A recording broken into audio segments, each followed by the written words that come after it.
Let's bring in Chris Stigall. He is Chris Stigall. Chris Stigall. I'm joined now by Chris Stigall. Host of the Chris Stigall Show. So let's bring in talk radio host Chris Stigall. Also, his podcast is a must-listen every day. Chris Stigall Show podcast. And host of the Chris Stigall Show. Let's bring in Chris Stigall. Please welcome Chris Stigall. The Chris Stigall podcast is presented by usmedicalplan.com.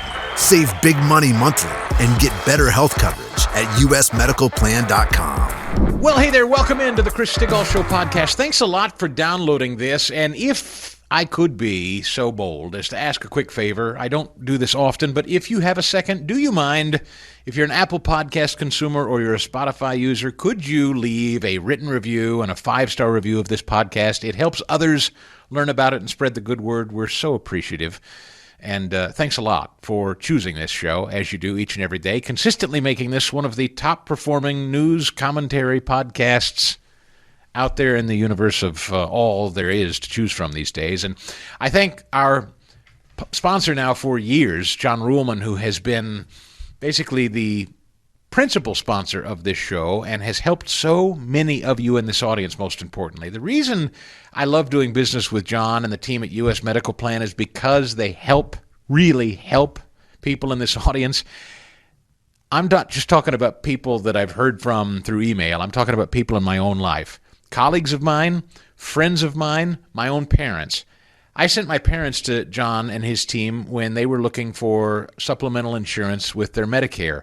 John saved them $400 a month. That's my senior parents, all right? I have a personal friend who had a daughter with some special health needs. He was spending tons of money a month on private health insurance for them. John got him a better plan, saved him $1,000 a month. I have colleagues that have saved hundreds of dollars a month. If you're a small business owner and you supply insurance for your employees, that's a generous thing to do. Is it really expensive? And you're thinking, maybe I can't do it anymore? Wait. Call John. Reach out to his team. They shop with 100 different private health insurers all over the country. If you're an Obamacare user, that is not getting any cheaper this year. I can already tell you it's going to go up, up, up. There are private health insurance companies out there that have much lower rates than you think and cover everything that you need. I know people assume if it's cheaper, it means less coverage. Not necessarily. Or it may be that you have the best coverage going, but you're not going to know until you reach out. Please turn to the team at usmedicalplan.com, usmedicalplan.com, or give them a call today, 877-410-4321. That's 877-410-4321 or usmedicalplan.com. It's another day, another activist court. Hey, good morning, folks. Welcome in. A live shot of the White House this morning. I'm sure the president's already up and at it. Thanks for listening on AM 570 in Washington, D.C., or wherever you're listening all over the country. Those flags at half-staff, I assume those are still for Dick Cheney. Is that right, Fast Eddie? People ask me that from time to time because you forget, you're driving around and you see the flags flying at half-staff by order, and you forget why. I assume that's still for Cheney? Or no? It's got to be, because I was wondering the same thing. I was driving actually the other day and I saw buildings in PA had half-staff flag. I'm like, what? So I think it's got to be for Dick Cheney. All right. Well, anyway, the president no doubt up and at it already this morning and got another court to deal with. I suppose the Supreme Court is going to take this up. At least I hope they will. A panel of federal judges yesterday, just like the judges I read to you on Monday yesterday. Now it's Wednesday. I'm reading to you more activist judges yesterday. Weighed in, Texas, redrawing their congressional boundaries, and a court has stepped in to say, nope, can't do it. A 2-1 vote. The panel ordered Texas Republicans to use the congressional lines they had in place before they redistricted earlier this year. Now, how exactly does a court get to tell a legislature not to redraw its own boundaries and go back to the boundaries they drew before? How do you even justify that? The new map would have offered Republicans, of course, as you know, a pickup of 5 Republican seats, which, of course, why this is really at issue. The public perception of this case is that it's all about politics, says U.S. District Judge Jeffrey Brown. All right, go ahead and look him up, Ed. Not that this is going to be a huge surprise. Who is U.S. District Judge Jeffrey Brown writing for the 2-1 majority? I love writing for the majority. Two activists on the court To be sure, politics played a role in drawing the 2025 map, he continued, but it was much more than just politics. Substantial evidence shows that Texas racially gerrymandered the 2025 map. Well, okay, if that's the position, then the Supreme Court, as we know, has been discussing this right now as it relates to Louisiana. Now, I don't have any evidence the Texas legislature used race as a justification for drawing this new map, but we know that Louisiana did, expressly did. In fact, Jasmine Crockett says that the reason she's a congresswoman today is because the districts at present are drawn and gerrymandered to accommodate race. So the Supreme Court very soon is going to hear, and that's what's so interesting about this ruling, and in my view, why it was cleverly issued this way. Did you find anything on Jeffrey Brown? I did, and it's not good, man. Appointed by Donald Trump. Right. Okay. Now, the thing is, as you remember, just because these guys are appointed by Trump, it doesn't necessarily mean that they're Trump enthusiasts or Trump backers. There could be a host of reasons why on this particular panel, this particular judge. Now, who knows who appointed him? Who nominated him? That would be another great question. Who nominated Jeffrey Brown? Who ushered him through the Senate? Now, if it's John Cornyn, there's more splaining to do, and that's going to come in bigly when we're talking about a Texas primary challenge soon. Anyway, Governor Abbott quickly vowed to appeal to the Supreme Court, already considering a wide-ranging bunch of questions about racial gerrymandering. So here again, then this other judge, David Guadamara, an appointee of Obama's, was the other one in this 2-1 ruling against the legislature of Texas, saying that it's racially gerrymandered. Jerry Smith, an appointee of former President Reagan, is the one who dissented, and his opinion was not immediately released to the public. The ruling a significant defeat for Republicans, naturally. Democrats are going to be able to redraw and do whatever the hell they want, but if the Republicans do what is they're duly elected to do what the Constitution says their legislature can do, redraw congressional districts, well, then any random judges can come in and say, nope, can't do that, go back to the one you used to do, and we're going to see if the Supreme Court weighs in on it ultimately. But it was a very cleverly written decision that Texas used race as a justification to draw these boundary lines, which they didn't. There's no evidence to suggest that's true. I mean, if you want to show me evidence that they used race as the justification to create new congressional districts, I'll be happy to hear it. But that's literally what's being decided before the Supreme Court right now. So understand that this was very cleverly written, in my view, to coincide with what the Supreme Court is taking up right now with Louisiana. So that effectively any Republican legislature that's trying to redraw, in fact, I bet you'll see this happen in Missouri too. They'll probably try to figure out, now that Missouri has picked up an extra Republican seat, you will probably see that somebody will challenge this and the courts will rule, well, Missouri racially gerrymandered too, even though there's no evidence of that. Everything's going to be considered now racial gerrymandering, even though that's exactly what Democrats have been doing for decades.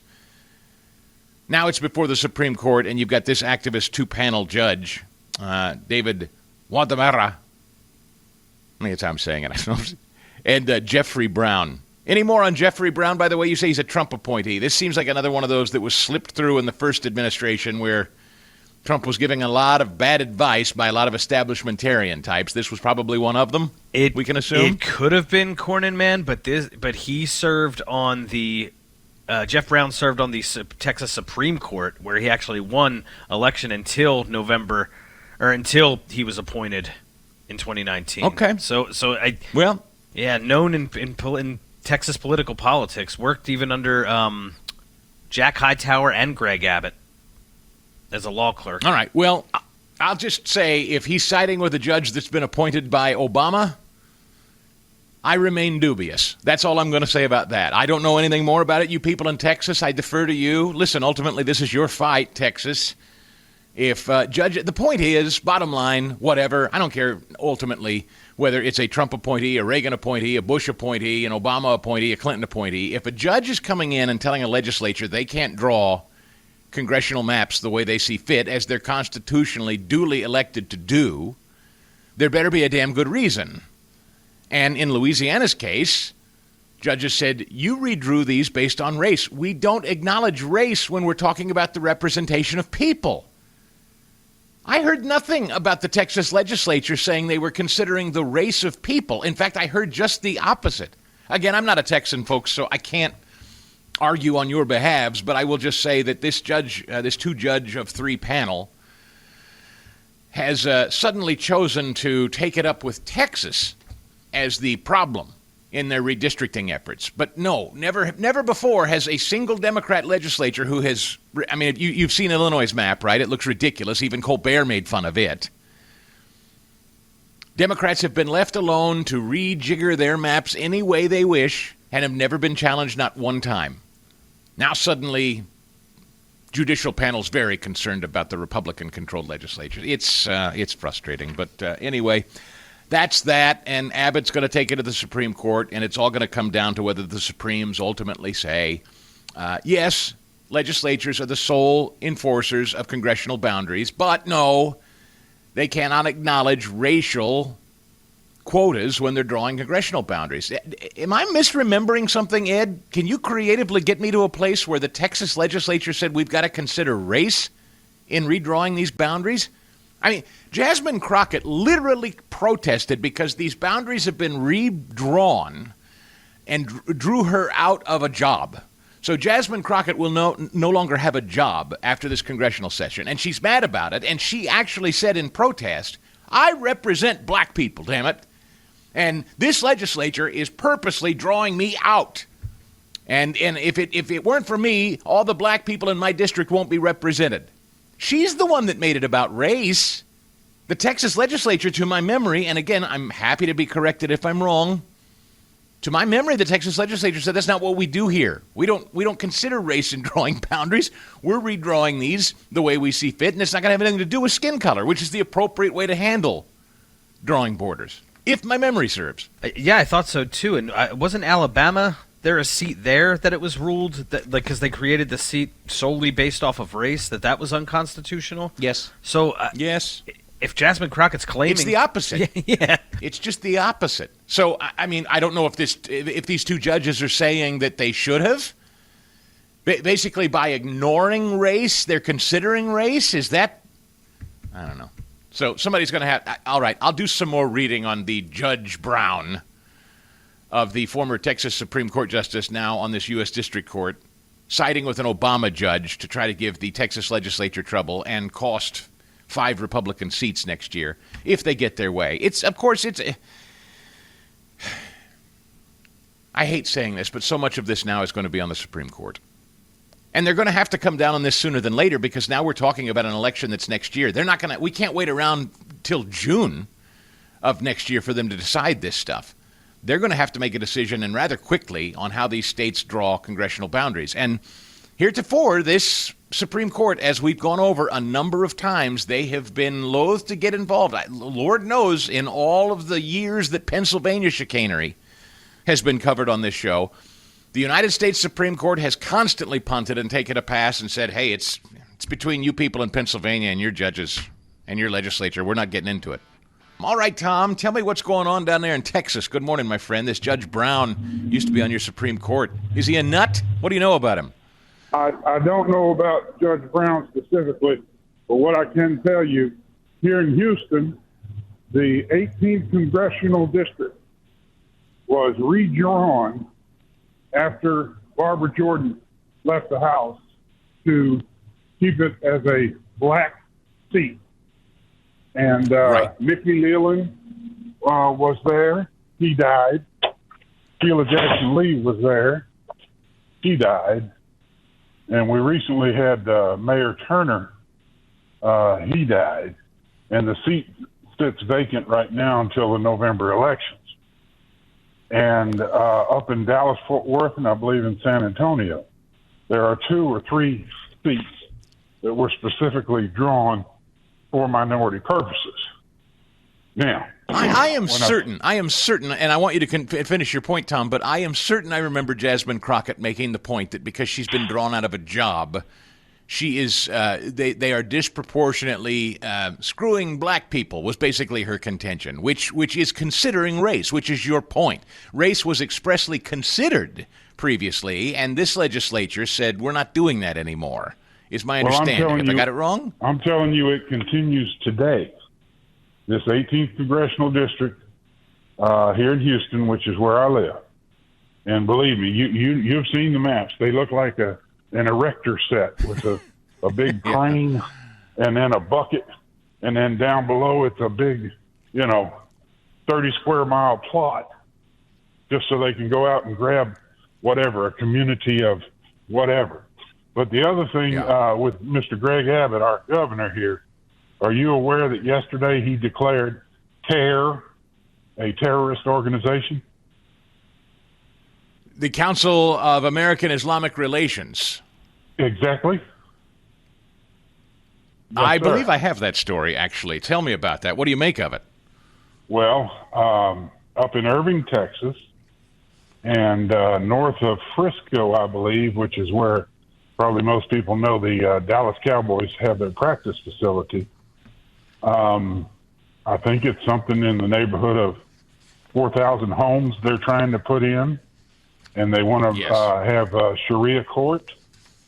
They want to have laws and police department that operate under Islam rules or Muslim rules. I don't even know the proper way to say it, but I do know I live in America, and we have a Constitution, and I live in Texas, and we have a Constitution, and I'm about fed up to the tippy top.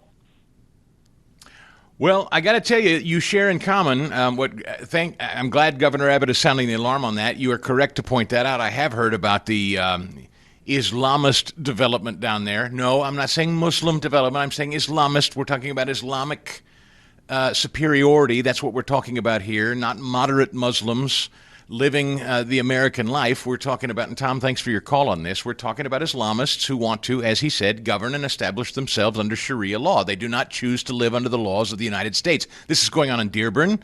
Make book on it. This wacko they just elected mayor of New York, he's trying to create a similar situation. Yesterday, are you sleeping better? Did you sleep better last night? Did you feel a calm over the country? We've been talking what? Affordability, affordability, affordability. This has been the concern, right? We're told that people can't buy homes. We're told that groceries are entirely too expensive still. We're told that people are unhappy, that President Trump isn't doing enough and moving fast enough to tackle the nation's economy. Okay, which, while I'm on it, I'll throw this in here before I move on. I won't forget my place.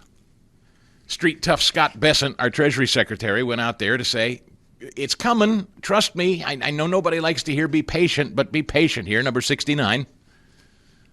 You can go back to the non-inflationary growth. But look, we are working on this every day, and my prediction is that first quarter, second quarter, what we are going to see is we have brought the inflation down. It is curving down. And real income, the other side of that equation is real income growth, and we are going to see this from all this investment. Would a $2,000 tariff dividend check going to people be inflationary? Well, there are a lot of things that are going to happen next year. Is that one of them? And that could be one of them. And again, maybe we could persuade Americans to save that, because one of the things that's going to happen next year is the Trump accounts. Every child who was born from January 1st for the next 3 years is going to get a government account that goes into the stock market. So every American child born for the next 3 years, starting January 1st, is going to have that. They can take it out when they're 18. They're going to learn the power of compounding, and there's going to be a lot of financial literacy around that. And I think the reason that we saw kind of the disastrous election in New York is young people don't feel like they have a stake in the economy, so we want to give them a stake in the economy. Beautiful. Street tough Scott Bet. Sit there, take it, don't retaliate. Was he wearing Those of you who aren't watching the Salem News Channel, you may not have seen it. He was talking to Brett Baer there on Fox. Fast Eddie, did you happen to notice when they took a shot of Brett Baer? They're standing outside. It's a two-shot. Street Tough Scott Besson is wearing a jacket. And when you see the back of Scott Besson, the jacket says police. Is he now doing police work on the side, too? It wouldn't surprise me. He's probably got a billy club under there. He'll take anybody down. I would love to see nothing more than Scott Besson tase somebody or hit somebody with a billy club. You know, it could be somebody in the admin. I don't care. I just want to see it. Did you see that? I'm not making that up, right? The back of his coat said police? I think so, yeah. Maybe they have to start disguising him to walk through, they give him one of them helmets and they're pushing him through when he gets back to the White House. He's gotten too many fights. We have a running joke. Folks, if you don't know, if you're new to the show or you don't know, we've been having a lot of fun with the fact that there have been multiple reports that Scott Besson has a fiery temper and is willing to throw down with literally anybody at any point. And we find that highly entertaining because we hear and see him in settings like this where he's adjusting his glasses and Q3 and Q2 seem very... And we just imagine him behind closed doors, throwing hands, which apparently he has threatened to do, right? They said that he and Elon Musk went chest to chest. He said, I'll take you here right now. Yeah, apparently Susie had to talk to him because he was literally threatening to hit somebody in the face. Like, I think specifically, hit them in the face. He is a tall man, too. We met him early this year, and he was, Seb's a pretty good-sized guy, our buddy Seb Gorka, and Seb walked in the room, and Besson towered over him by half a head, I think. So, wow. I mean, Besson's a big guy. So he's got the reach. So we call him, Street Tough Scott Besson. Don't mess with him. That exterior of him adjusting his glasses, that nerdlinger speak, don't let it fool you. So I'm short, Chris. So I can imagine does he hold Stephen Miller out in front of him sometimes? Is Stephen swinging at him? Stop it, Stephen. Just holds his hand on his forehead, swinging. So anyway, that's Besson. He said, and look, I love that. Here again, a great explainer. Besson saying he's recognizing Mandami winning in New York. You got a bunch of kids and young people gravitating towards socialism. We got to do something about that. He's messaging that to the president. He's messaging that we're going to get money in the hands of young people in the private sector, babies that are born in the country. We're going to set up a fund for them, invested in the market, so young people no longer despair and feel like they've got some skin in the game. Great. Economic literacy, it's going to be tough. Again, when you've got a couple of generations that don't know history and don't know economic literacy, for the government to be the ones that have to teach it, does that work out generally? I don't know, but I appreciate the effort. But Besson says Q1, Q2, look out. The economy's going to get better. It is, but we're going to have to round a corner here. Reagan, when he tried to resurrect the economy, it didn't happen overnight. There was some struggle and some bumps early before the boom. And Besson's, again, professional reputation is relying on the boom. He says it's coming. We'll see. All right, so having said all that, my point is, Besson's acknowledging, Trump's acknowledging, we're talking about it, the polls all say it, people are not happy with the state of things. People very mad about the government being shut down for over 40 days, right? So what's Congress get back together to do yesterday? Swiftly. Did you sleep better last night, Fast Eddie? Are people feeling better about their grocery prices now? Are you feeling better about the ability to buy a house, young people out there now? Since everybody has just made this their sole focus, and I mean not just the left, but people on our side who claim to have President Trump's back, since this has been just of paramount importance, all energies and all votes and all concerted effort was poured into this yesterday. Swiftly, everybody but one member of the House of Representatives, and I don't know how many over there in the Senate, swiftly approved the releasing of the Epstein files. So I hope everybody, hallelujah, glory be, and the country will be saved again. Why, we're going to be up to our eyeballs in wealth and prosperity and safety and security. Hooray, huzzah! Congress overwhelmingly approved the release of the Epstein files, and Trump's going to sign it today. Whoo! Yay! Everything's better. Now, is everybody going to shut up now? Are all these malcontent podcasters going to shut their mouths now? Are they happy? Or no? Or do you bet there'll be more, Ed? Do you bet there'll be more? I don't understand how any. Yeah, I bet there'll be more. No, I bet there'll be more. They're never going to be satisfied. The point is, there's never going to be enough. There will never be enough. Whatever this was, I don't. Okay, I'm sorry, folks. This just burns me. I sit here day after day after day after day listening to people bitch and moan and bellyache about the state of the economy and government not doing enough, not moving fast enough. And the first thing these jackasses do when they all get back together is swiftly and overwhelmingly rush to President Trump's desk the Epstein file release. Oh, thank God, everybody. I hope everybody's feeling great about the future of the country now. Good.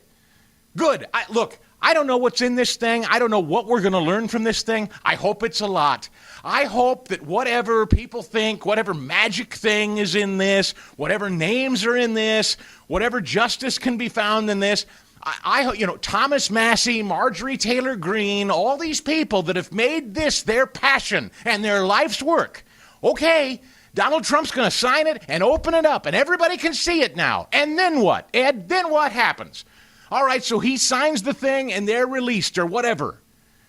Then it's going to come out, and what's going to happen next? You want to predict it right now? I'll predict it. Oh, yeah, no. Go ahead. I'll absolutely predict it. Yes, it's as you said, it's not going to be enough. It's going to be on to the next thing, what is missing from the Epstein files. Exactly. What's redacted? What names are redacted? Why is that redacted? Why can't we see that? What are they hiding? This doesn't stop. This doesn't end. But more importantly, it does nothing to better the country. It does nothing to further the country. It does nothing to better your economic situation. It does nothing to better our security. This does nothing. I mean, it may make a few people feel better. I read Thomas Massie here in the New York Times. The speaker was dragged to this, kicking and screaming, but here we are. It's not necessarily a rebalancing of the branches of government, but a rebalancing of the people against the executive branch. Oh, well, big, bad, tough Thomas Massie and Marjorie Taylor Greene. Yeah, they really took it to the executive branch. Good for you. How about you people spend even a tiny bit of your time taking it to the judicial branch that for the last 2 days I've been sounding the alarm on, has basically taken control of the country, and they're now telling state legislatures what they can and can't do, on top of what this executive branch can or can't do. How about any one of these people? Does Marjorie Taylor Greene or Thomas Massie or any of these Republicans who this was so important that we had to marshal all of our resources and time and forces to make sure the Epstein files were fully exposed and open for all to see? Okay, here we are. You got your wish. How about now you use that same amount of energy to try to tackle some of these rogue judges who have knocked the business of the country off its rails? How about that? How about passing some more tax cuts? How about reducing the size and scope of spending? If you people can move this quickly to release some stupid files, you can certainly do bigger things. Juanita, I'm glad you called. Good morning. Good morning. How are you? I'm well, thanks. What's on your mind today? Well, great. The reason why I'm calling is I think you sound like a raving lunatic. I know the Epstein files may not be that important to you, but there are some people in the world, the victims, who probably want to get this thing over with. And like you say, the left will never be satisfied with anything. But why can't we satisfy some of the people that have been lied to over and over again? We're going to get the list. We're not going to get the list. Okay. I think if you took my anger as an objection to releasing this damn stuff, it's not that. It's that in one day, 535 people got together quickly and got something to the president's desk that does literally nothing to better your station in life, Juanita. Nothing. I agree with that. But, hey, look, at least I can do one thing together. What's that? Maybe it can be a trend. Say 500 and some people got together and finally did something. They haven't done anything together since he began. And President Trump is doing a great job, and I really believe in him. So who knows? Maybe this could be the step in the right direction for the wrong thing. How are you not angry at these people for moving heaven and earth to do this, but nothing really substantive for 330 million Americans? I'm not suggesting child sex victims ought not be punished. I'm all for it. If you've listened to this show for any amount of time, the biggest error I think the Trump administration has made this year is not just getting this over with and just opening the barn door and letting it all rip. I don't know why they didn't, but here we are. They did.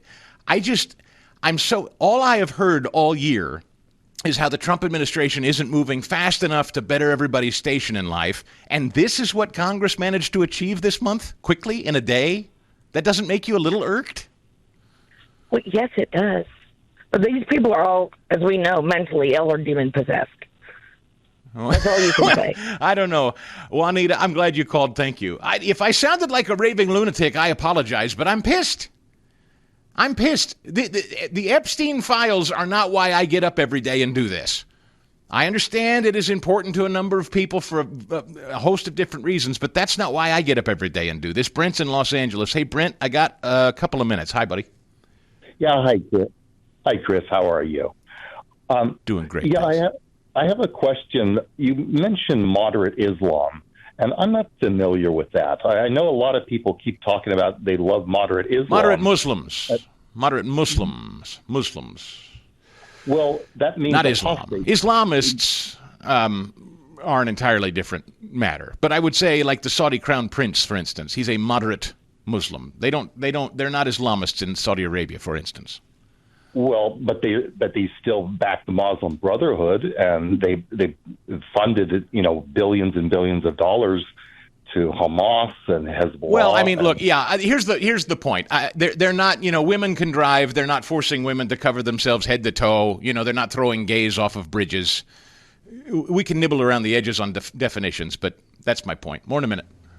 It's been my pleasure and honor to talk about Bob Spinato at Williamsburg Dental in Broomall, just off the Blue Route, as my dentist and friend of over 12 years. But now he has two brand new associates, his daughter Alexa and Dr. Geddes. Tell him about him, Bob. Yeah, Chris, I can't begin to express how proud I am, obviously, of having my daughter there. Also, Dr. Geddes is just a wonderful addition to our practice.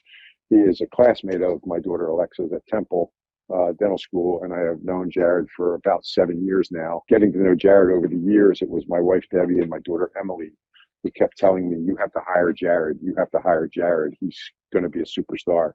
Jared went off to USC, did a 1-year residency after his year at Temple, and he came back and he worked for about a year in a practice in New Jersey. And after, again, my wife and daughter beating my brains in, I got the message and I hired Jared, and he's been a great addition to Williamsburg Dental. Pick up the phone or go online, make that appointment, 610-353-2700 or williamsburg-dental.com. Oh, that's interesting. Did you see Elon was back at the White House last night? They had a big executives dinner last night for the Saudi Crown Prince. Tim Cook, all the tech big shots were there. I think the GM big shot was there. Elon back at the White House. That's not getting nearly the attention I thought it would get. I bet Besant was in the room. You think they seated them clear across the room for one another? Folks, good to be with you on this Wednesday edition of the Stigall Show. Now, you may not have heard yet. If you haven't, listen up. Lean in. You ready for this? If you haven't heard about it yet, a lot of you already have, and you were so excited about it. In fact, it melted down his website. We have some new sponsors just in time for Christmas. This is the best gift you're going to give anybody who likes to cook out on the grill. Maybe it's you. Give it for yourself. It's called My Grillie. Grillie. My Grillie. And Matt, the My Grillie guy, joins us. We're going to, every Wednesday now for the next couple of weeks, Matt is, we talked with Matt a little earlier about different things you can actually cook in this thing on your grill. Christine and I have been using it like crazy. If you like cooking out on the grill, this thing is the best for it. From vegetables to meats to even desserts. And I've asked Matt to share with us some of his best recipes in this thing. And he has packaged these, 4 of them, to a bundle, a 4-pack of My Grillies, just for this audience for 33% off their normal price. If you go to mygrillie.com/Chris. Again, that's Grillie, mygrillie.com/Chris. So for the next couple of weeks, Matt's going to tell us the kinds of stuff you can cook in this thing. If you don't know what this is and you haven't seen it yet, go to the website. If you're watching on the Salem News Channel, you'll get to see a little bit of what I'm talking about. Here's my conversation with Matt. We're going to do this for the next couple of weeks. What you can cook in this thing, it's incredible. We're getting closer and closer to the Christmas season, and if you're looking for that perfect gift, I hope you were with us last week when I told you about Matt, the My Grilly guy. Have you been to My Grilly yet? Have you ordered these things? He's selling them for like a crazy sale right now. $79.95 for 4 of these suckers if you go to mygrilly.com/Chris. MyGrilly, that's GRILLIE, mygrilly.com/Chris. Matt told us all about this invention last week. It is genius. It is game-changing. If you are a tailgater, if you're a regular person who likes to go out and grill, my wife loves to grill too, there's nothing you can't cook in a MyGrilly and cook to perfection without burning it. I love it. I've been using this throughout the fall, these beautiful Indian summers, as they call them. This is the perfect grilling season. People take them out to the football games and tailgate with them. So, Matt, welcome back. Thank you again for the sale price for everybody that's watching and listening on the Salem Radio Network, mygrilly.com/Chris. So today, I decided to have you back for the next couple of weeks to tell us what you've been making in My Grilly. You have a whole recipe book of lots of different things, but I thought today we'd focus on a couple specifically. What have you got? I've got asparagus, tomatoes, and sliced garlic. This is one of my earlier recipes, and it's so simple to do. But the asparagus has always been a pain in the neck to grill because they fall right into the grilly gremlins, and they eat them up, and that's it. You don't have any more asparagus. But with the grilly, you can now combine foods, and basically everything you put in the grilly, and I tell this to everybody, tastes better. I don't care what you put in there, even desserts. And so I took the asparagus. In this instance, and that is so, by the way, I can confirm that's absolutely true. We grill a whole bunch of vegetables together, and the infusion of flavor is tremendous. With something like this, and I know people listening can't see it, but if people are watching, all of these items that you've just put in the My Grilly, they can cook together well. They don't burn. How long do you let something like this cook, do you think? Do you have to rotate it physically? You do have to rotate the grilly, and each recipe and each food is a little different. So with the asparagus, tomato, and garlic, I picked that because they cook at relatively the same rates.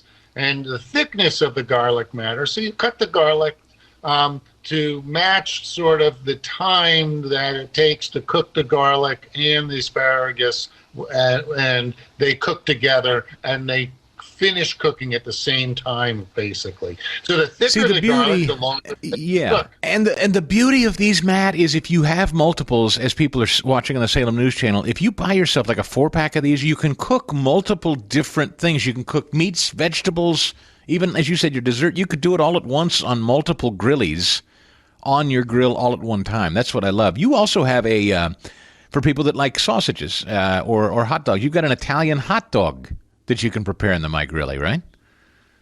This is the best because Italian hot dogs are traditionally hot dogs, sliced peppers, yellow, green, red peppers, onions sliced, and you put in French fries. So traditionally, you have to cook them in 3 different places.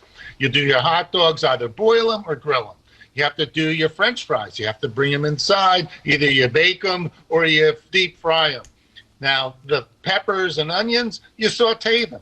So that's 3 different places. So one day I thought to myself, let me just try this. I threw in about 6 hot dogs, about almost a pound of French fries, and then I threw in my peppers and onions. And I have to tell you, I grilled these. These are absolutely stellar to look at, but they taste so good. I did a cost for these. It was like $11 or $12. I could feed 6 people with this meal. Amazing.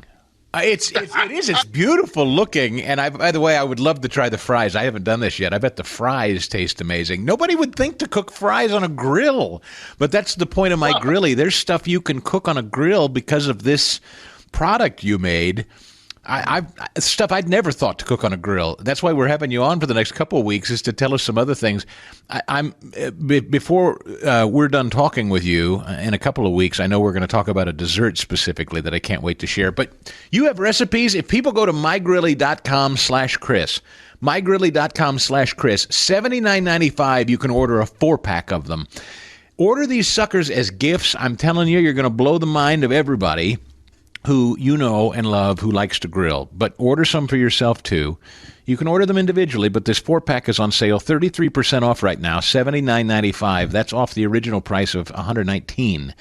So get it now, mygrilly.com/Chris. It's Matt, the My Grilly guy, and next week, Matt, we're going to have you back with another great recipe. These are so much fun, and still to come, dessert on the grill. It's a real thing. I love My Grilly. I know you're going to love it too.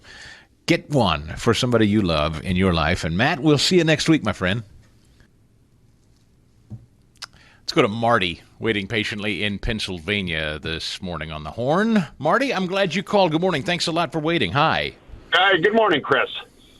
Comment on... What's on your mind, sir? Well, the Epstein files. I mean, first of all, I agree with you. I'm jacked that these clowns, this is all they can get done when there's so much other work to do.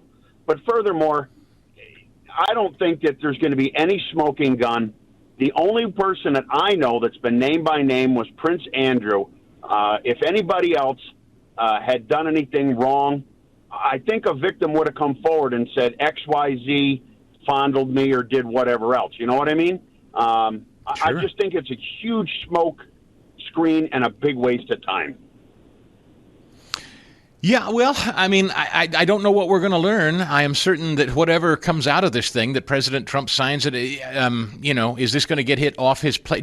Does this satisfy those that care about this in your life? Do you know people that care about this? Because I do. I mean, I see them. I know there are people in this audience that have they've been consumed with this issue. And I do wish that President Trump and Pam Bondi had just taken care of this early.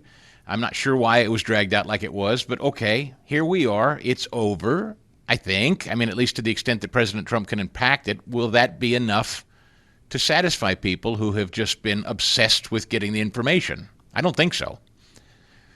And I'll tell you why. The comments were already flying on Facebook yesterday that the president's DOJ had plenty of time to scrub his name. But if that were the case, look at it from the other side. Didn't other presidents' DOJs have time to scrub their names from it? So where's it going to end? And I don't think it's going to. And there's more important issues. Not that child sex trafficking isn't important. It really is. But this is just such a waste of time. And to answer your question, no. There's always going to be conspiracy theorists out there. This is not going to satisfy those hardcore people. Marty, thank you. I'm grateful for the call. Our telephone number is 855-Stigall if you want to get in here today. Dave McCormick is still to come, Pennsylvania senator. We're also going to talk with Scott Jennings. He has a brand new book. Scott becoming a big favorite on CNN. I think CNN has finally figured out if you actually host and allow conservatives to speak, people might actually pay attention to your network. Scott is thriving over there. He's now part of the Salem Radio Network as well. And he's got a brand new book. We will talk with Scott about that coming up, too. Head to the website, chrisstigall.com, to get signed up at the Harumph Society today, my 3 times a week newsletter. I've got your keys, your guide to holiday debate that you can use next week for Thanksgiving. Here's another thing that maybe Congress could deal with. Sean Duffy has revealed, he's the Secretary of Transportation, states across the country have potentially illegally issued about 200,000 commercial driver's licenses to foreign truck drivers who don't meet English language standards, according to the DOT. Duffy revealed the alarming statistic in an interview with Fox Business yesterday, stating that some 200,000 CDLs have been issued to foreign nationals and that of those, 194,000 of them are suspected of having been issued illegally.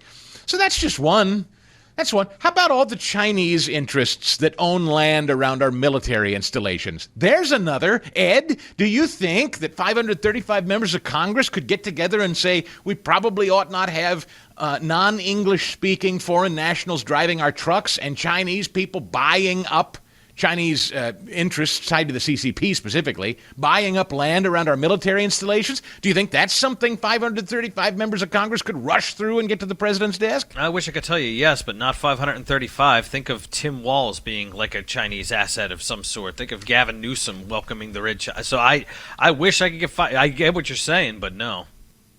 I don't mean to beat a dead horse here, but yes, I do. Why is that not something that can unify Democrats and Republicans? Why is that not easy? True. Why is that not easy? That's easy, right? We're told that everyone wants justice for these sex abuse victims. Okay, fine. Sure, I do too. Okay, check. Next. Everyone would like communist China to not be able to spy and own land next to our military installations, right? That seems about as easy to get your head wrapped around at Thanksgiving dinner.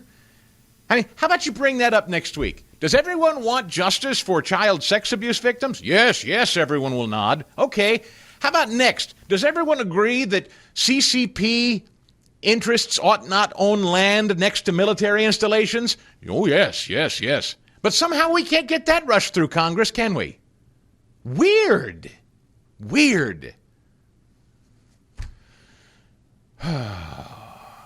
Jeff's in Montana. Hey, Jeff, I don't have a ton of time, but go for it, man. Thanks for waiting. Hi. Hey, Chris. Hey, I'm a first-time caller. I'm one of those truck drivers that's up when you start your show, but I'm usually feeding animals and driving to my load. Once I get in a truck, I lose connections.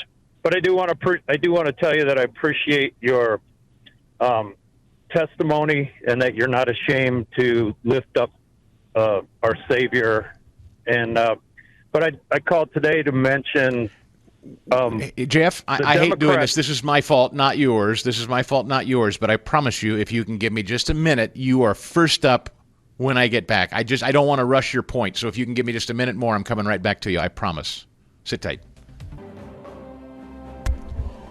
Look at Fremont Street, I believe is what that is, I think, in Las Vegas, Nevada. Been a few years since I've been there. I think that's what that is. But anyway, live look at Las Vegas on the Salem News Channel. Thanks for listening all over the country, including in Las Vegas. Jeff has been very, very patient in Montana, and I wanted to get to him before we moved on. Jeff, thank you very much for your patience. And by the way, for your very kind words. I didn't mean to gloss over them, but thank you so much for hanging on. You said you're a truck driver up early up there in Montana, so thanks for hanging with us early. Yeah, I'm a truck driver. Also, I've lived in the Middle East. I'm ex-Army, and I speak 6 languages. Wow! But what I wanted to bring up is how our conservatives miss their opportunities. And the example would be, how they bring up talking points like about affordability. Well, why are we not responding with every time they say affordability with their talking points? Why are we not responding with the Biden administration is the one that caused all the prices to go up and skyrocket, and not all of the prices can come down like eggs did when they got production back up.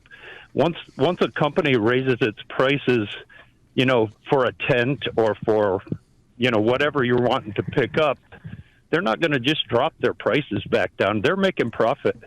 Why are we not responding, with you guys caused this? Everything they say, we should be saying, you guys caused this one time after another. Yes. You guys are the cause. And we miss You that make an opportunity. interesting. It really ticks me off. You make an interesting point, Jeff. I know President Trump does at every chance he gets. He calls it Biden's inflation and the record inflation that he inherited. He says it every time. But you're right, most others don't. And how would you then, to your point, how would you turn around and explain to people? Because you said something that I think is important, and it's this maybe the most impossible messaging ever for President Trump and Republicans. How do you message? Sorry, gang, but inflation caused these prices to jump, and we're probably not going to see them come back down. How do you say that? Because that's kind of a bit of a trap for Republicans, isn't it? They can't just look the American people in the face and say, sorry we inherited a mess, but there's really nothing we can do. Now prices are stuck high for good. Well, I think like President Trump is saying, give us time, and he needs to call companies in and say, hey, he did that in the last administration, called a bunch of the CEOs in and talked with them and explained, some of it's tariff and that's starting to balance out now. But if he could call them in and say, hey, we need your help. The country needs your help. What can you guys do? Walmart came on, and I remember it was a week ago or 2 weeks ago, you had the CEO, somebody on SNC had the I think he was the CEO or somebody high up in Walmart. He went on. He did some media talking about how everything was getting cheaper, right? Yeah. For Thanksgiving, he was like, last year it was like $69 for a Thanksgiving dinner. We have it for $39 this year, or $29. It was insane. My wife and I went and got a turkey because he said the prices. We're at 98 cents a pound at Walmart for a butterball turkey. Well, we got there and it was 82 cents. So we got our Thanksgiving turkey. So, but I think if he called them in and said, "Hey, we need your help," I think they'd help. He had a big meeting with them last night at the White House. He continues to engage with the business community for sure. Jeff, I'm really grateful that you listen. Thanks for your perspective, your service, 6 languages, proving yet again the Stigall audience, smartest audience in broadcast. So glad to have you along, sincerely. And thanks for your kind words and your support. First call he's ever made to the show. So stay in touch. I'd love to hear more from you, Jeff, there in Montana. Speaking of making things cheaper, if Congress doesn't act and actually do something more than vote to open the Epstein files, if they don't act on health insurance costs, it's going to skyrocket for everybody. And not just Obamacare subsidies. I'm talking about people who use the tax code, frankly, to their benefit to keep health insurance costs low. That's why Americans for a Balanced Budget is sounding the alarm out there. They're calling on Congress to reverse a massive tax hike set to hammer millions of Americans. Coming up, Congress can extend these tax credits, and I'm all for it. If you can use the tax code to help people purchase their health insurance, that's what Americans for a Balanced Budget are trying to do. So you can pick up the horn today and let Congress know you're watching. There's time to act. Congress has to move. If they don't, Democrats are going to be handed a political gift. So Republicans won in 2024 standing up for working Americans. Let's make sure they continue to message that they've got your back and the Trump agenda remains intact. StopHealthCostHikes.com. StopHealthCostHikes.com is the website. Yesterday, speaking of their swift movement on the Epstein files, Stacey Plaskett, we told you about the Virgin Islands representative who was apparently texting back and forth during official House business with Jeffrey Epstein when he was still living. The House Freedom Caucus is leading an effort to censure Delegate Stacey Plaskett for texting with Epstein during a congressional hearing so he could feed her questions. Ms. Plaskett, the Democrat delegate from the Virgin Islands, Epstein owned a small private island there where many of his sex crimes allegedly took place. This is egregious, of course, and not a word about it. Also, that says nothing of Hakeem Jeffries and his fundraising efforts. Do you know that well past Jeffrey Epstein's conviction for sex crimes, Democrats were out there fundraising, soliciting specifically Jeffrey Epstein for their money? Here's some reaction to this yesterday. I think it's, if we're going to talk about Epstein, I think it's pretty significant to talk about who benefits from Epstein when he was alive. Financially, it was certainly Democrats. Here's Plaskett, number 61. At the beginning of that hearing, the ranking member, Jim Jordan, had the disrespect to Elijah Cummings, may he rest in peace and his name be a memory, after not allowing Mr. Jordan to shut the committee hearing down. And I turned to Mr. Jordan and told him to have respect for the chair and to basically shut up. And that moment went viral. And I began to get innumerable texts from friends, from foes, from constituents about what was happening in that hearing. So that's a lie. I mean, that's a bald-faced lie. The texts from him to her were very specifically guiding her line of questioning in the hearings. He wasn't just popping off at her. Boy, I'm upset, and I just want to let you know I'm upset about it. Right. Jeffrey Epstein lets a delegate from the Virgin Islands know he's upset with her via text. It's so disingenuous, as you know. And then, of course,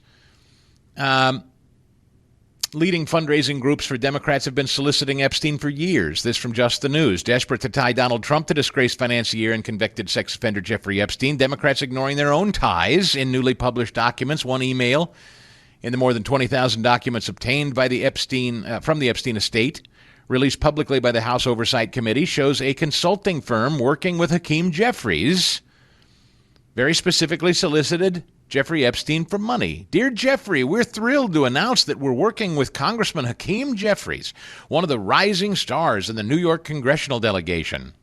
Sometimes referred to as Brooklyn's Barack. Ugh.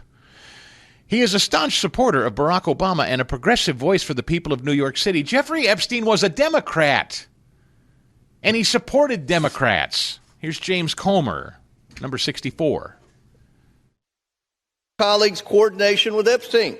Another email shows Democrat fundraisers invited Epstein to an event or to meet privately with Hakeem Jeffries as part of their 2013 effort to win a majority. So Hakeem Jeffries' campaign solicited money from Jeffrey Epstein. That's what we found in the last document batch. The files underscore why former President Trump must appear for his deposition. We've subpoenaed him. To date, the Democrats have done nothing to help us secure his appearance. I support full transparency. The Oversight Committee will continue to work to get the truth to the American people and to get justice for the victims. That's our goal of this investigation. With that, I yield back. Yeah, something tells me there won't be full transparency from Democrats on this. Just a hunch. But House Democrats are very animated now. They're going to try to move from the Epstein files now that they've exhausted that and milked that. Now they're going to try to move to block Donald Trump from carrying out drug boat strikes. This is what they think is their new latest cause. The top Democrats on the Intelligence, Homeland Security, and Armed Forces and Foreign Affairs Committees say Mr. Trump has mobilized 15,000 troops, which they said is an invasion-level force for what the White House calls a counter-drug mission. They said that's so far out of proportion to the threat, it seems far more reminiscent of preparations for war. Now they're very concerned about the War Powers Resolution and the War Powers Act. And we want to govern how presidents carry out military action. Right. Yes, the House Democrats, big constitutionalists now. Once again, we have 200,000 guys driving trucks around the country who don't speak English. We get CCP-tied people buying land all around our military installations throughout the country. These jackwagons would like you to believe Donald Trump blowing some narco-terrorists out of the water is a real affront to our Constitution and a real concern to our national security and sovereignty. Right. Real patriots, all of them. Never thought I'd say Nicki Minaj. I'll have this coming up. Nicki Minaj and I agree more than I do with some Republicans who are making news out there. But I'll get to that in just a minute. 855-STIGAL is our telephone number if you'd like to get in here today. Hope you will. Go to the Harumph Society today, too. I've got you teed up for your Thanksgiving meal with your favorite leftist relatives and friends. Bite-sized bullet points on several different issues you can take along with you to do battle. Quick jujitsu references for your Thanksgiving Day debates. All right, that's at chrisstigall.com. Check out the Harumph Society. All right, the rapper Nicki Minaj. I'll admit, I do have a couple of Nicki Minaj tunes on the playlist, Ed. A couple of her tunes are kind of dancey. Now, the radio-friendly versions of them, I'll mind you, she's pretty filthy. Oh, yeah. There's no, I mean, if I'm going to be honest, it's salty stuff. It's not, her raw stuff unedited is pretty raunchy, right? Oh, yeah, absolutely. Yeah, no, she was probably one of the first. There's a lot of rappers now that have kind of come after her that do the raunchy thing, but she was kind of the first. She had the videos to go along with it, but it's still really, really catchy, man. I've been a Nicki fan for a very long time.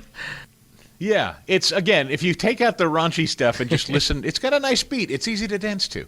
That's right. So at any rate, Nicki Minaj has suddenly gotten very interested. Hey, how about this? How about this? Since we can move heaven and earth quickly through Congress to release the Epstein files, how about we move heaven and earth quickly to address the slaughter of Christians in Nigeria? How about that?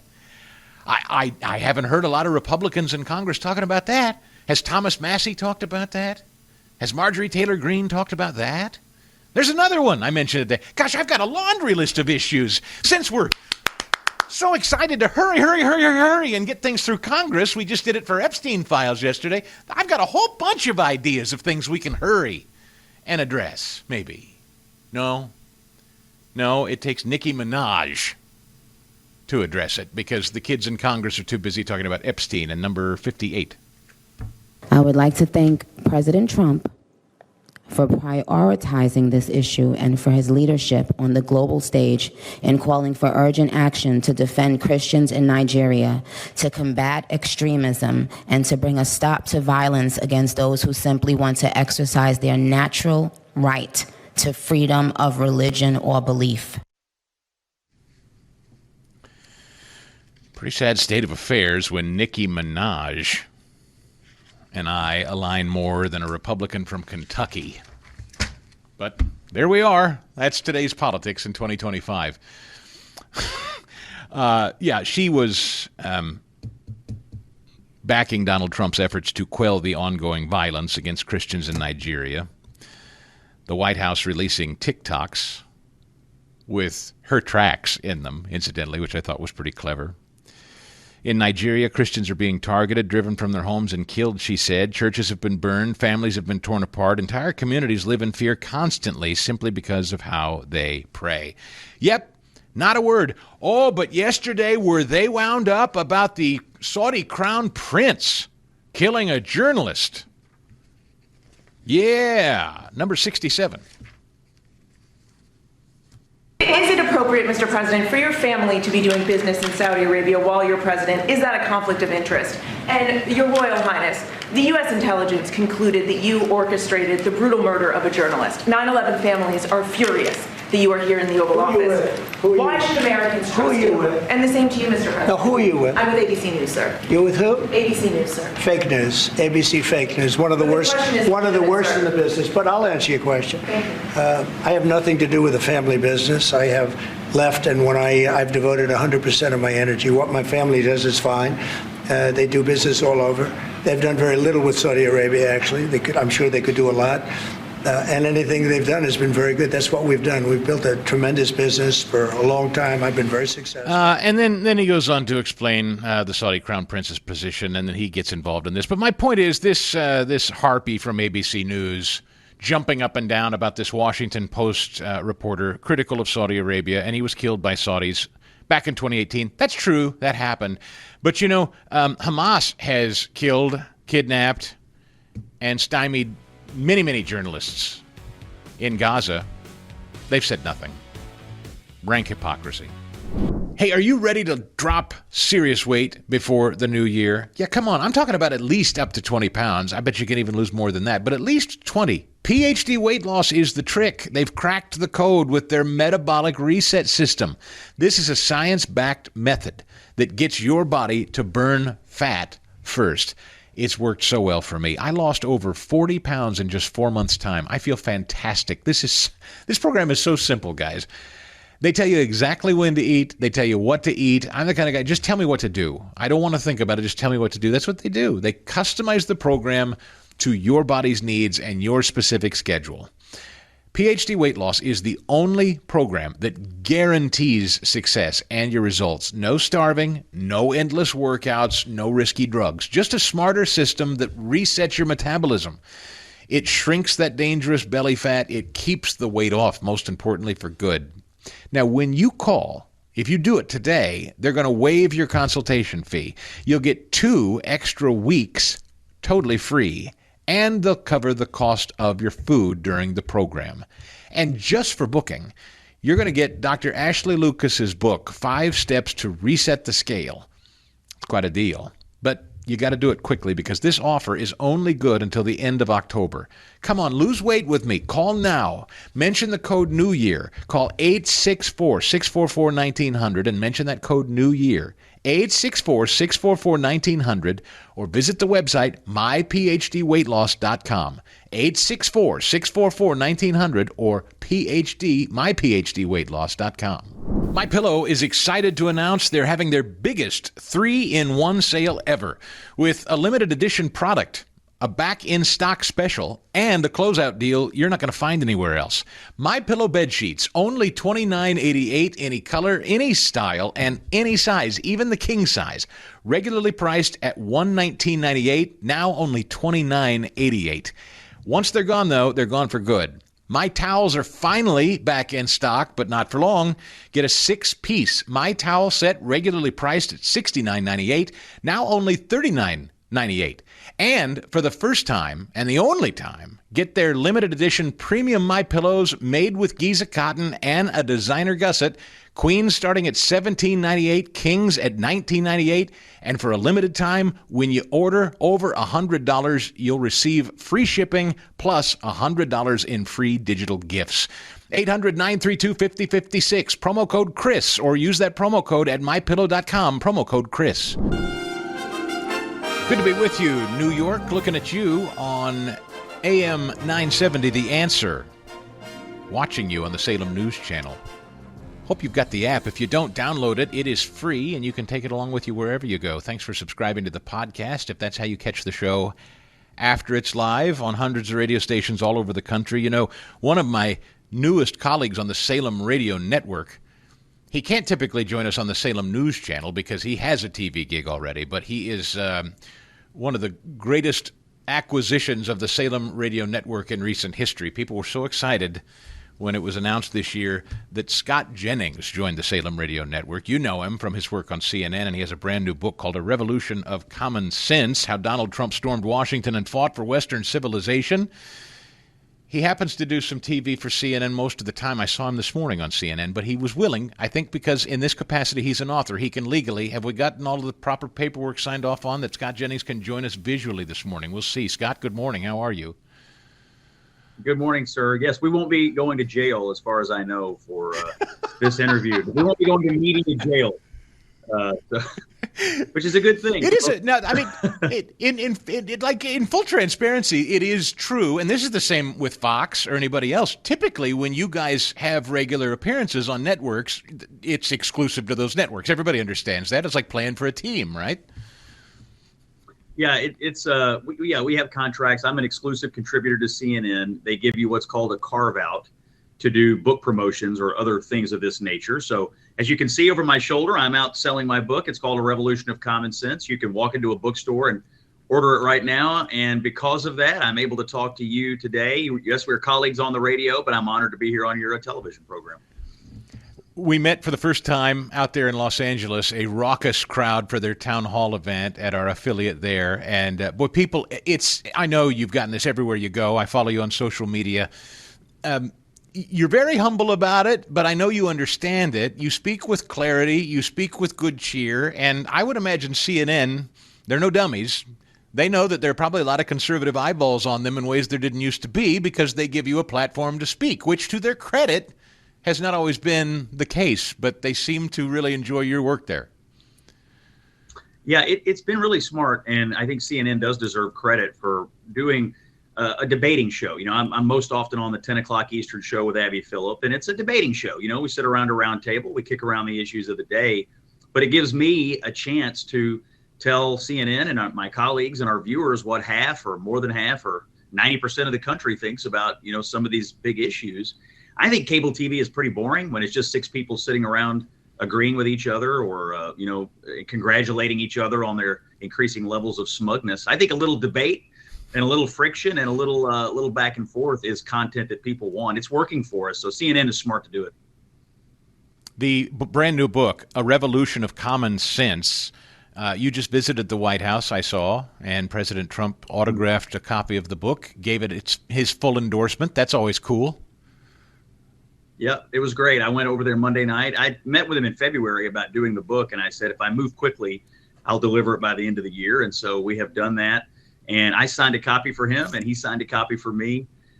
Interestingly, the cover of the book it's really striking. It's a great cover.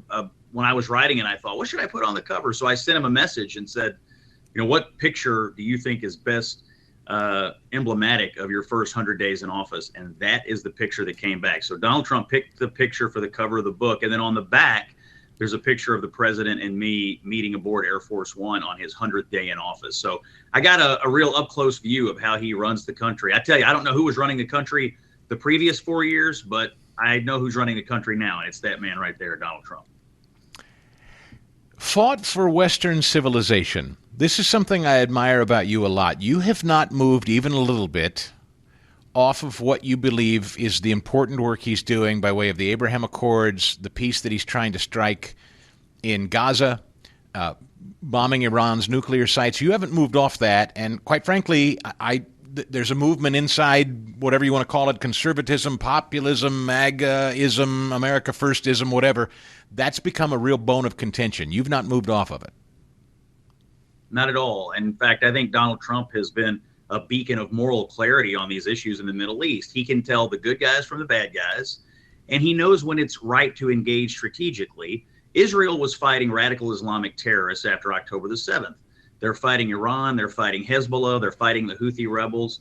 They are fighting people that, if given the chance, would willingly and gladly destroy the United States of America. So they're our ally, and we support them in that fight. And then when it was time, Donald Trump engaged, and we took Iran's nuclear weapons away from them. This makes us safe. It makes Israel safe. It makes the region safe. And if you look at what Trump is trying to do, Chris, expand the Abraham Accords. That's the whole purpose of this Saudi visit. He's trying to get the Arab states bound together economically and strategically with Israel, economically and strategically. A safer Middle East is a good place to do business. That's good for the economy of the United States, and it also keeps these radicals down. And so right now we're safer than we've ever been in the Middle East because of what he did to Iran. And I don't have a lot of time for these arguments that somehow from people who cannot tell the difference between the good guys and the bad guys in the Middle East. Israel is our ally. Hamas and the terrorists, they're the bad guys. We do well to remember it. Scott Jennings' brand new book is called A Revolution of Common Sense, How Donald Trump Stormed Washington and Fought for Western Civilization.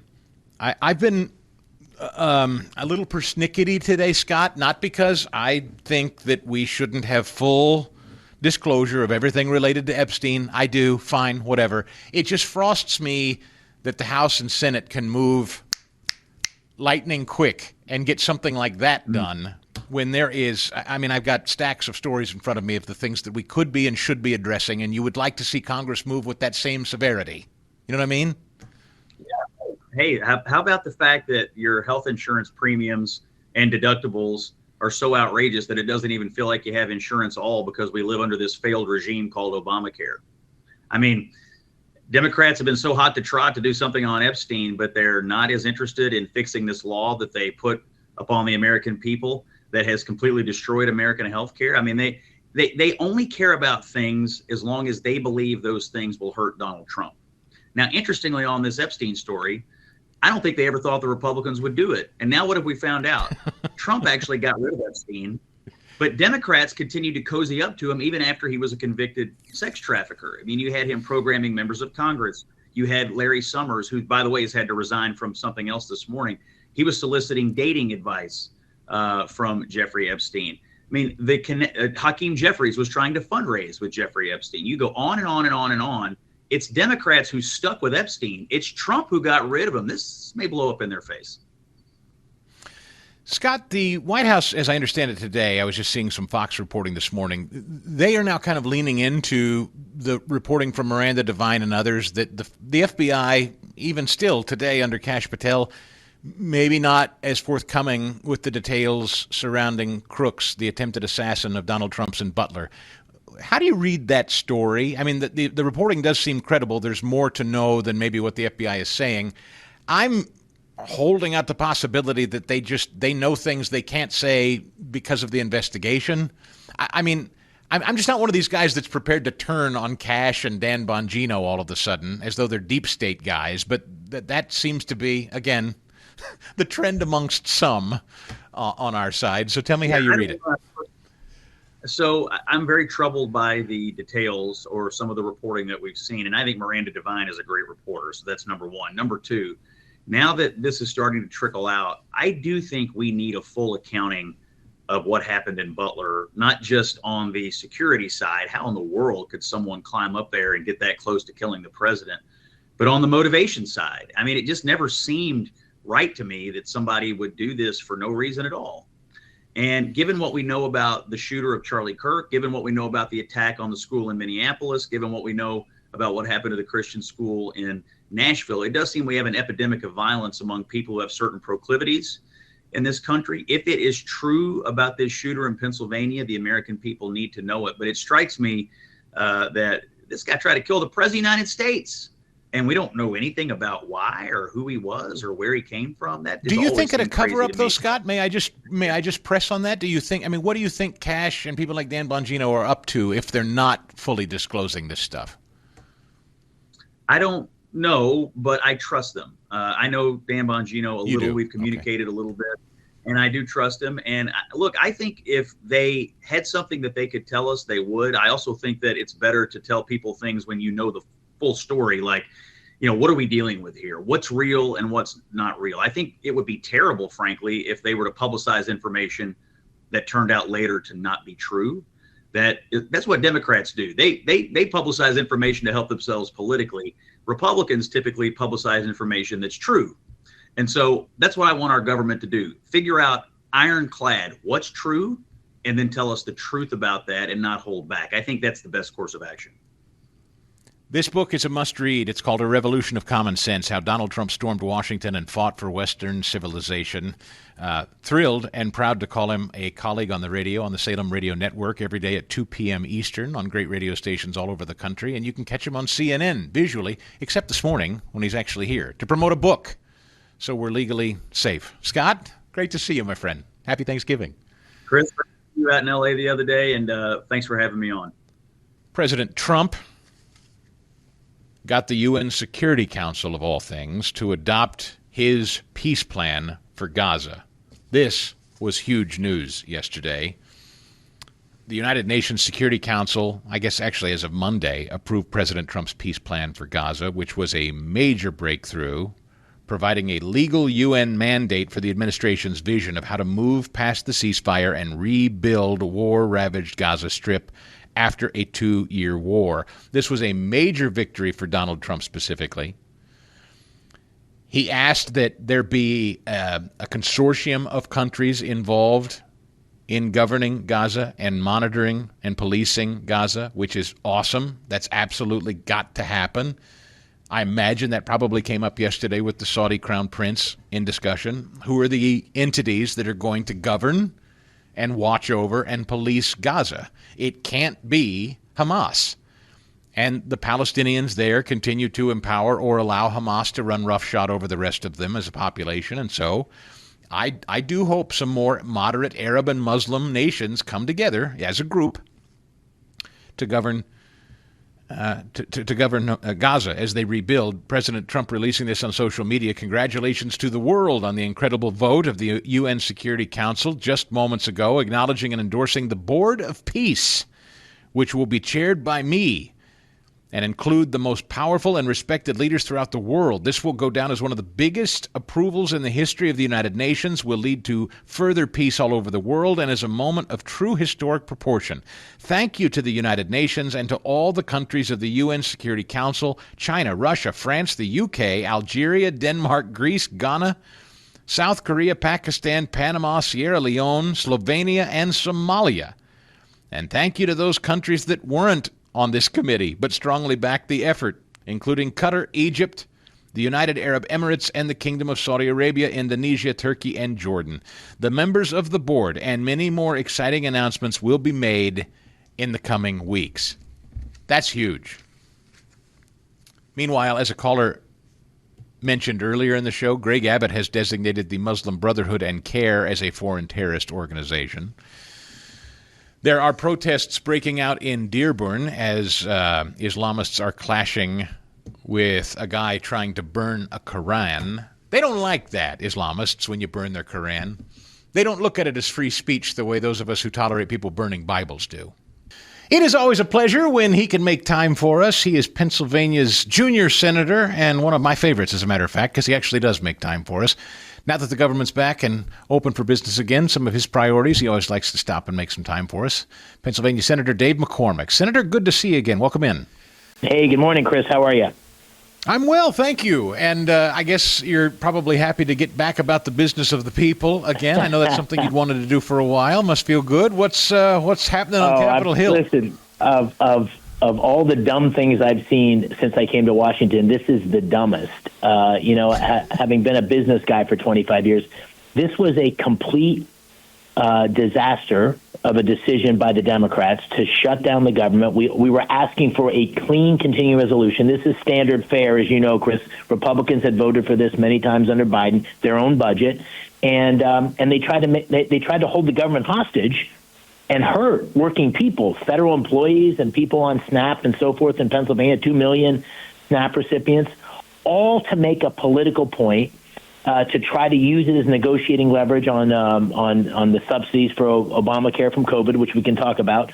And in the end, it was a complete capitulation and a complete disaster for the Democrats. And this is why people have lost faith in their government. And so I was glad to vote to open the government 15 times. I was glad to have my fellow Senator John Fetterman vote with me. And I'm glad it's behind us so we can get back to the people's business. I know that you have been in contact with him since his fall. He's doing well. He's on the mend. But even prior to that, he was on a bit of a book tour, and he's been very, very critical of his own party. You've been monitoring that? Absolutely. He and I talk regularly, and, we don't agree on more things than not, Chris, but we've agreed that we're going to work together on behalf of the people of Pennsylvania to try to get things done. And he, the thing I appreciate about him, I trust him.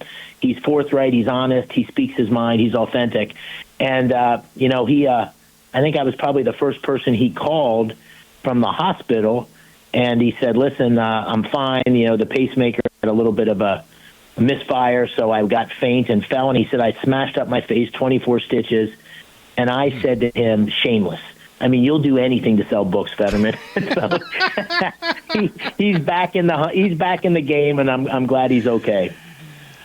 Dave McCormick with us, United States Senator from Pennsylvania, a state where a lot of people don't necessarily consider Pennsylvania, although I guess you should if you know the name Hershey.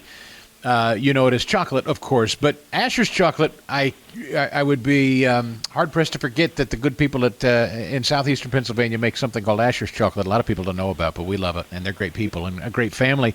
The chocolate industry during this tariff battle has been walloped because cocoa, maybe a little bit in Hawaii. Somebody corrected me last week and said, we do grow some in Hawaii. I said, well, yeah, but not for the amount of chocolate we consume here. Yeah. So the president's backed off this a little bit, and you issued a response to that. Yeah, well, we have, we're a huge chocolate producer. Asher Chocolate, Bob Asher's a good friend, and, of course, Hershey and many other chocolate manufacturers. And we've got about 50,000 jobs in Pennsylvania. We're one of the biggest chocolate producers that are either in the chocolate industry or connected to it. And when the tariffs were put in place, this was one of those cases where there's nothing you can do. You can't move your supply chain, or you're stuck if you're a chocolate producer. So I sent a letter to Jameson Greer, our trade rep, and had many conversations with him and our chocolate companies. And I was, really, it's just over and over again. You see this from President Trump, just common sense. And so, he lays out a vision and he makes adjustments as necessary. And this was one of those things where it just made sense. And they modified the tariff policy on cocoa, and it's going to be to the great benefit of Pennsylvania and those chocolate manufacturers. So I think it was important, and I wanted to highlight, this reciprocal tariff agenda, which I have supported 100%. It only makes sense if you're able to be agile and make the adjustments that are needed, and that's what the president and his team have been able to do. I was talking about this yesterday, Senator, and I wrote about it in my newsletter. The Supreme Court is considering tariffs right now. I know economically they're not everybody's favorite, but I kind of view them as an Article 2 protection from the president. I actually think, particularly when you're talking about steel, let's talk about another thing that made Pennsylvania what it is today. Maybe not so much anymore, but steel and China. As China's eyeing, cartels and poisoning our communities, and you're talking about fentanyl pouring in. I feel like the tariffs are an arsenal, a tool in Trump's arsenal to bring China to heel. It seems more important than just saying something as simple as it's a perfunctory tax. I think he has the ability in an emergency setting to use these and leverage them. Is he doing it appropriately in your view? Yeah, I really think he is. And if you had any doubt of the national security risk that we have with China, just go back to COVID, and our entire pharmaceutical supply chain was in the hands of the Chinese. Or go to rare metals, rare earth metals, where the magnets, the very threat of stopping the export of those to America from China would have brought many industries to a grinding halt. No, there's huge, and of course the fentanyl crisis, where the prefactors are coming from China. There is enormous national security interest at stake, which is why I've read the legal case. I'm not a lawyer, but I come down just on the common sense view that these truly are national security risk, and the president needs to have the authority to protect America's interest. Then, as a second, just practical matter, are we going to knock the president's legs out from under him in the middle of these negotiations when he's getting much better agreements and protecting America's interests? So I'm not sure what the Supreme Court will do. I've read a lot of different analyses, but I've voted strongly in protecting the president's authorities and allowing him to negotiate on behalf of all of us. Senator Dave McCormick joins us. Obamacare. Obviously, the whole reason Democrats say they shut down the government was over the idea of subsidizing Obamacare, which, yes, people's premiums are going through the roof because Obamacare was never affordable. It was only affordable because we artificially kept it, quote, cheaper with taxpayer infusion of dollars. So here we are. It's got to be dealt with. What do you think will happen? What should happen here, in your view? If you were king and could make it so, would you just blow Obamacare up? Is there a fix? Are you guys talking about subsidies for a limited time? What do you know? Yeah. Well, first of all, I think, and this is what happens when the liberal media is setting the narrative. I'm waiting to see the story that says Obamacare was an utter failure. As you said, 15 years ago, this was a signature legislation of the president, and he said it was going to deliver three things. It was going to make it more affordable, he was going to create greater access, and it was going to ensure greater quality. It has failed by any objective measure on all three of those. Healthcare costs are spiraling out of control. Access has not been improved, and the quality of our healthcare system relative to other countries, despite us spending a lot more per person, is terrible. So it's been an utter failure. And the reason that these subsidies were put in place during COVID, and now there's this argument about continuing in them, is that it is an utter failure, and the costs are going up so dramatically. So, listen, my position is, first of all, we weren't going to negotiate on that with the Democrats trying to hold a gun to our head. I do think this is a real issue for working families. So I would not have voted, nor will I support the idea of just extending the existing subsidies because they're essentially giving subsidies to people that are making a ton of money. But I do think, and there's a lot of fraud, but I do think trying to find some way to give some bridge to working families that are living paycheck to paycheck that just can't take a 15% increase in their healthcare premium, in their healthcare insurance and premiums is probably, I hope, where we end up in something that I would support. And listen, I don't think our current path is sustainable. We're going to need to go back to fundamentals on Obamacare and design something that gives the consumer greater control, greater autonomy in the making their choices. They don't have that today. Something that creates adequate competition. We don't have that today. And finally, something that roots out this rampant corruption and fraud that is driving up costs for all American people. So that's how I see it. But that's a heavy lift. We got a lot of work to do. Senator Dave McCormick, we are always appreciative of your time, sir. Thank you very much for giving us some of it today. Thank you. Thanks for having me. Have a great day, Chris. The New York Times reporting this morning that Meta has cut 600 jobs in their AI lab. Now, there's some irony. The guys that were hired to develop AI in the lab at Meta, 600 of them have been laid off. The layoffs were in Meta's Superintelligence Lab, which is the umbrella name for the company's AI efforts. The division has around 3,000 employees, though the exact number of workers was unclear. Zuckerberg, Meta's chief executive, has been on a hiring spree to stack his company with top AI researchers, including his new chief AI officer earlier this year. The cuts did not affect the new hires, who have been empowered to develop super intelligence or AI that exceeds the human brain. Oof. I don't know. I try really hard to be a cautious optimist about AI. I think back to Rush, who, always talked about robots or whatever, any kind of automation. It's always the people behind them that you need to be concerned about. Unto itself, I know there's a big philosophical debate about, do these things ever get so smart they don't even need us anymore? I don't know. Who knows for sure? But the point is, it is quickly eliminating jobs. And President Trump is moving heaven and earth to bring jobs back into this country, and he's using tariffs to do it. That was my point to Senator McCormick there. Tariffs bolster national security.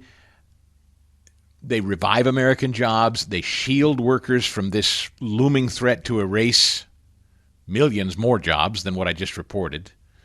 We talked about some, 150,000 jobs just this late summer, early fall that were lost to AI.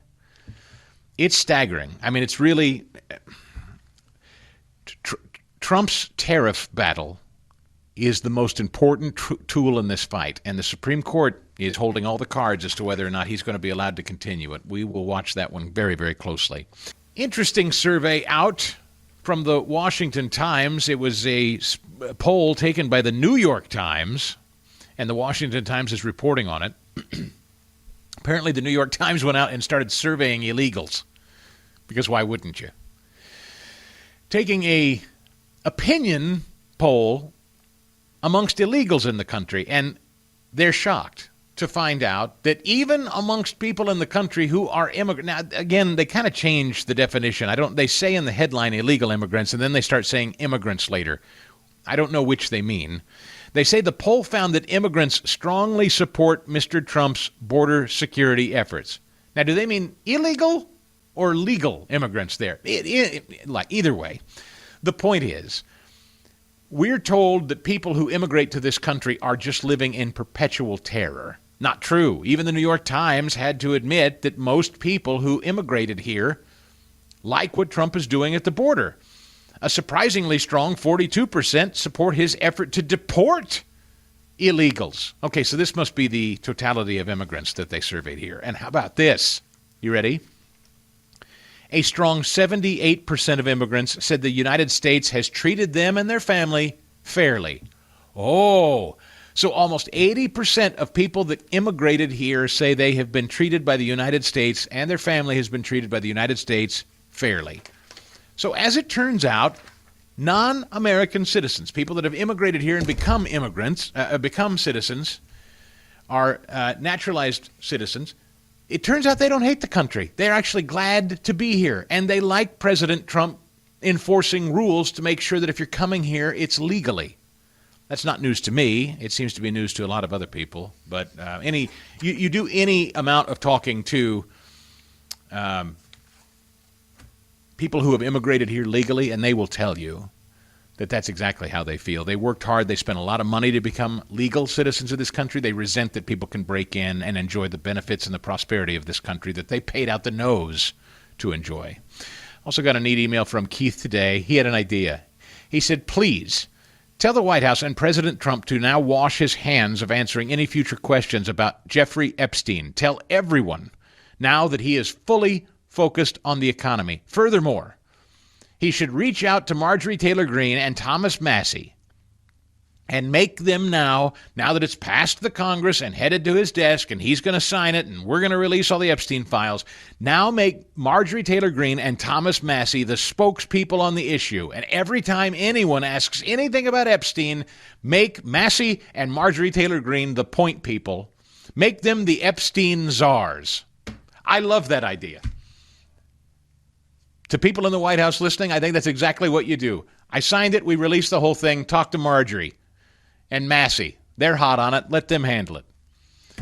The Harumph Society. I arm you for your political jiu-jitsu sessions during Thanksgiving today. We'll see you tomorrow. So that's a wrap for another Chris Stigall Show podcast. Thanks for committing to it, listening to it all the way through. You're a fighter. I like that about you. Hope you'll leave it a 5-star review and a written review. Apple Podcasts, Spotify. We'll see you next time here on the Chris Stigall Show podcast. The Chris Stigall Show podcast.